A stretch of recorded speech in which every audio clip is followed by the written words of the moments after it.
안녕하세요. 바깥 날씨가 무지하게 덥습니다. 무지하게. 그래서 좀 더 이렇게 정신을 차리고 살아가기가 참 팍팍한 것 같습니다. 누가 뭐라 그래도 우리가 지금 이제 살아가는 삶은 점점 더 힘들고 점점 더 어려운 것 같습니다.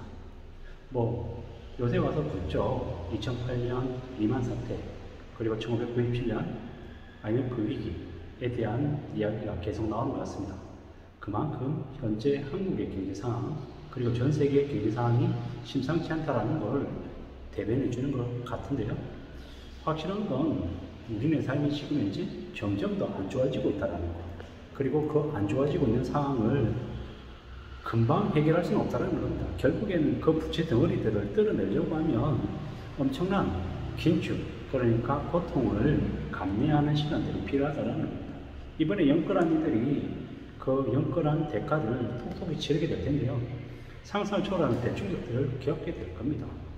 과거에는 부모가 자식을, 자식이 부모를 해친다는 건 있을 수 없는 얘기였습니다. 하지만 이제 점점 세상이 흉악해지고 가족 내에서 엄청난 일들이 벌어질 겁니다. 부모가 자식에게 성매매를 강요하고 지나가는 차에 앞에 뛰어들라고 강요합니다. 왜겠습니까?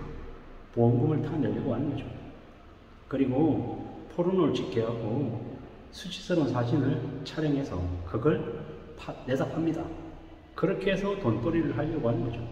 자식을 부모가 돈벌이의 수단으로 악용한다는 겁니다. 남이 아니라 친부모가 말이죠. 믿기 어려운 얘기입니다. 그런 얘기들이 앞으로 이제 점점 더 심해질 겁니다. 제가 예전에 그리스라고 하는 나라에서 엄마가 딸아이에게 성매매를 시키고 그 번 돈을 가지고 가족들을 먹여 살린다라고 하는 뉴스를 보고 좀 경악했거든요. 근데 그게 그냥 그리스에서만 일어나는 일이 아니라 한국에서도 과거에도 있었던 일인 거죠. 박정희 시절에, 그리고 그 전에 이제 국가에서 암암리에 그 여성들을 공창제도라고 하는 이름으로 그냥 이제 성매매하게끔 강요했던 거죠. 그렇게 해서 벌어들인 돈으로 가족들을 먹여 살리고 경제에 이제 밑바탕이 되는 자금을 마련했다라는 게 불편하지만 현실이었습니다. 과거였습니다. 과거의 역사였습니다. 뭐 양공준이 어쩌니라고 얘기했지만 그들이 우리를 먹여 살렸다라는 겁니다. 앞으로도 그와 유사한 일들이 계속 벌어질 거다라고 보면 거의 확실하고요. 뭐 온갖 비정상적인 윤락업소들, 그리고 범죄 집단들 창궐하겠죠. 사건 사고들도 되게 많아질 겁니다. 이 모든 게 경제적인 문제가 터지면서 가장 최소의 사회 집단인 가정이 이제 망가지는 거죠. 그러한 일들이 앞으로 계속 벌어진다고 보면 거의 확실합니다. 그런 일들이 계속 벌어지면서 우리는 삶이 점점 더 충격에 휩싸이겠죠. 경악하겠죠. 근데 더 시간이 지나면 그러든지 말든지 사람들이 관심을 안 가진다는 겁니다. 이런 험난하고 무서운 세상을 잘 살아가고 자기 자신을 지키고 가족을 보호하기 위해서는 어떻게 해야 되겠습니까?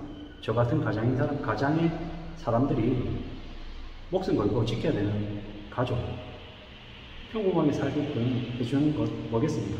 제가 생업을 잘 지켜내고 유지하고 열심히 일하고 땀 흘리고 함부로 도박이나 몸 걸지 않고 탐욕을 잊어버리는 것, 탐욕 자체를 아예 가지지 않는 것, 그게 제일 중요한 이제 덕목이다라는 겁니다. 참고 견디고 인내하고 버틸 수 있는 그런 마음들이 더더욱 필요하다는 겁니다. 그래야 살아낼 수 있을 것 같습니다. 그래야 버틸 수 있을 것 같습니다.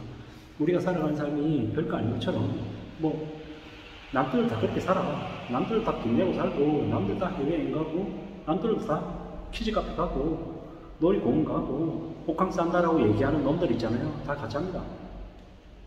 뭐 그럴싸하게, 멋있게, 우아하게, 대단하게 얘기한 사람 치고 정말 대단한 사람 잘 없습니다.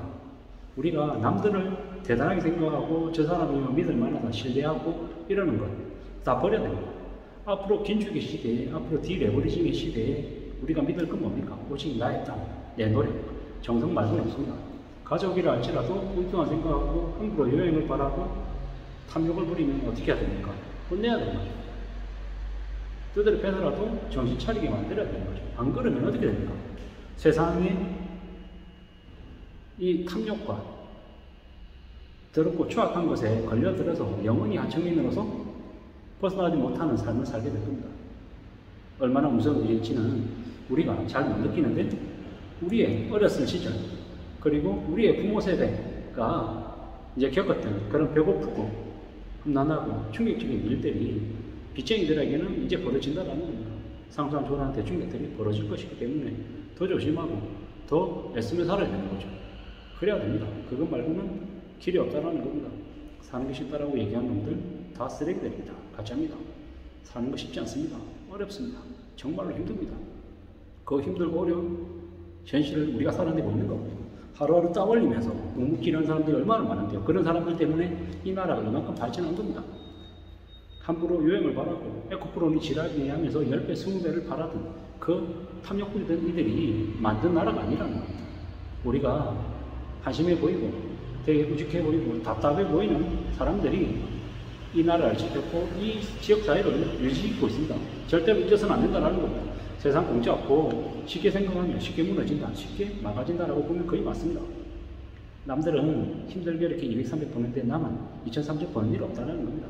그렇게 쉽게 생각했다가 어떤 일이 생깁니까? 화가 미치는 가지고 있는 재산 전부 다 홀라당 다 날려먹을 수 있습니다. 그걸로 끝나면 빚까지 지게 되죠. 빚을 5억, 10억 치면 어떻게 됩니까? 죽을 때까지 못 갚습니다. 그 빚의 굴레에 갇혀가지고 몸도 팔아야 되고 심장도 팔아야 되고 팔 수 있는 모든 걸 전부 다 팔아야 됩니다. 안 그러면 못 벗어납니다. 죽을 만큼 미친듯이 일을 해도 그 처지에서 못 벗어날 가능성이 크다. 그렇기 때문에 정말 신중하게 살아야 되고 조심도 조심하면서 지내야 된다. 우리가 살아가는 삶이 얼마나 힘든지 얼마나 무서운지는 뼈저리게 각오도 각오하면서 반성해야 된다라는 이야기를 계속하고 싶었습니다. 누구에게? 제 자신에게. 제가 기가 얇고 한심하고 오늘도 내일도 마음이 왔다 갔다 할 정도로 이렇게 오락가락한 놈이기 때문에 제가 제일 먼저 정신 차려야 되는 거죠. 함부로 소비에 중독돼서도 안 되고 함부로 투기에 빠져서도 안 된다는 겁니다. 10억 벌었어요, 20억 벌었어요, 한 방에 10배 벌었어요, 5배 벌었어요, 이런 개소리들에 넘어가면 인생이 끝장난다라는 거예요. 정신 바짝 차리고 살아야죠. 절대로 쉬운 거 아니다라는 거예요. 사는 게 쉽지 않다라는 거예요. 명심도 명심해야죠.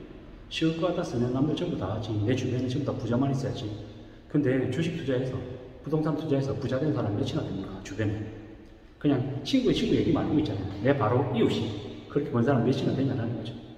잘 생각하고 잘 따져보고 움직여야 될 것 같습니다. 살아가는 삶이 점점 더 힘들고 더 빡세고 더 어렵다라는 거 명심해야 되고 두고 봐야 됩니다. 사는 건 절대 쉽지 않습니다. 정신 바짝 차리고 살아야 되고요. 절대로 여행 말해서도 안 되고 쉽게 돈 벌 생각도 하면 안 됩니다.